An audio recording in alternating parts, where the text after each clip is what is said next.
청와대와 여당이 오늘 재난 수준의 미세먼지에 대한 국가 차원의 총력전을 선포했습니다. 미세먼지를 국가 재난으로 선포하는 방안도 적극 검토하겠다는 건데 저희 법률방송이 취재를 해보니 지난해 4월에 이미 김병욱 의원 대표 발의로 관련 법안이 발의돼 있었습니다. 꼭 닥쳐서 허겁지겁 해야 하는 걸까요? 좀 미리미리 대비하면 안 되는 걸까요? 법률방송 잠자는 법안을 깨워라 장한지 기자입니다. 오늘 오전 서울 근교 수도권의 거리 풍경입니다. 정류장에서 버스를 기다리는 사람들도 횡단보도를 건너는 사람들도 출근 발길을 재촉하는 사람들도 모두 마스크로 입을 가리고 있습니다. 도로에선 먼지 흡입 특수 청소차가 쉴 새 없이 먼지를 빨아들이고 전광판에 초미세먼지 경보 발령 중이라는 글자가 선명합니다. 밖에 나가면은 목이 막히는 것 같고 요즘 좀 기관지가 안 좋아진 것 같아서 그럴 때 좀 체감하는 것 같아요. 또 밖에가 좀 뿌옇고 이런.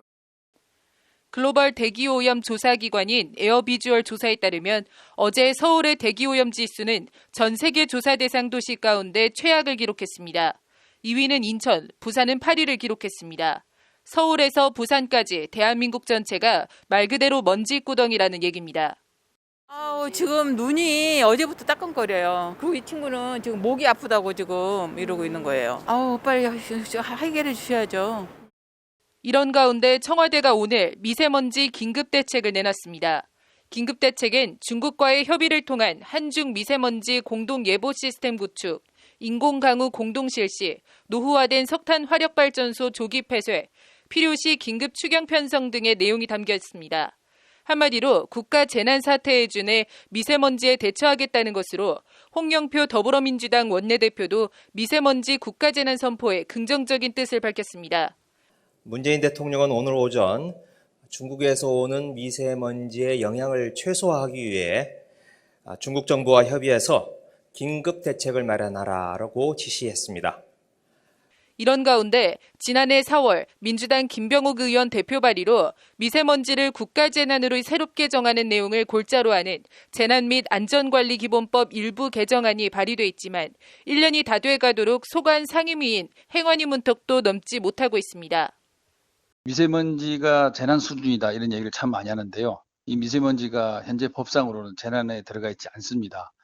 미세먼지야말로 앞으로 우리 대한민국이 닥칠 가장 큰 헤쳐나가야 될 재앙으로 생각하기에 제가 이렇게 법안을 제출했는데 아직 통과가 되지 않고 있는데요. 개정안은 국가 사회재난에 미세먼지를 포함시켜 안전관리 체계를 확립하고 예방, 대비 등을 체계적으로 수행해 국민의 건강과 안전을 지키고자 한다고 법안 제안 이유를 설명하고 있습니다. 구체적으로는 화재, 붕괴, 폭발, 항공 등 대형 사건 사고와 화생방 사고, 환경오염 사고와 함께 미세먼지도 사회재난에 적시하자는 내용입니다.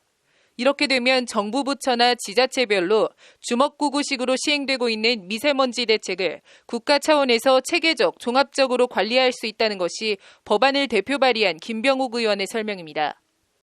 이렇게 되면은 국가 안전 체계에 따른 위기 단계별 조치가 가능해집니다. 다시 말해서 지금 미세먼지는 재난에 포함되어 있지 않기 때문에 범국가 안전 체계 내에 포함되어 있지 않습니다. 이 체계 내에 미세먼지를 포함시켜서 반드시 이 위기 단계별 조치가 가능하게 될 것이고.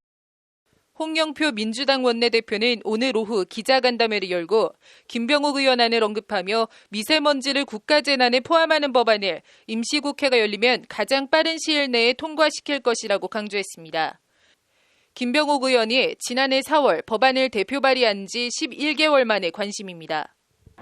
이딴 정부 대책에도 불구하고 수도권 비상저감 조치가 사상 처음으로 엿새 연속 발령되는 등 갈수록 심해지는 미세먼지가 조만간 재난으로 인정될지 주목됩니다. 법률방송 장한지입니다.